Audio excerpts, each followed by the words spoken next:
मेरे प्यारे दोस्तों, नमस्ते, प्रणाम। मैं तिलक के गारी गीत गाने जा रही हूँ। अगर अच्छा लगे तो लाइक सब्सक्राइब करिएगा और कमेंट करके जरूर बताइएगा। ये ना कि सुन के चुपचाप आ जाइएगा, नहीं, प्लीज आप लोग सब्सक्राइब जरूर करिएगा। उजर का गमछिया वाला यदि मिया कमाल कइले बा, ललका गमछिया वाला तिले कोहर कमाल कइले बा, करिया कोटवा वाला यदि मिया कमाल कइले बा।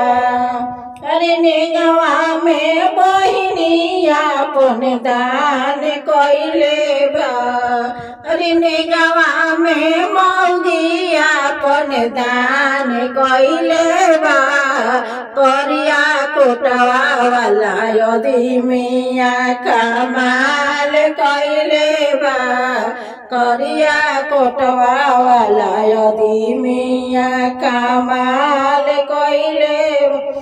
अरे नेगवा में मामिया अपन दान कइले बा, करिया कोटवा वाला यदि मिया कमाल कइले बा, उजार का धोतिया वाला यदि मिया कमाल कइले बा, उजर मोछिया वाला बूढ़ा कमाल कइले।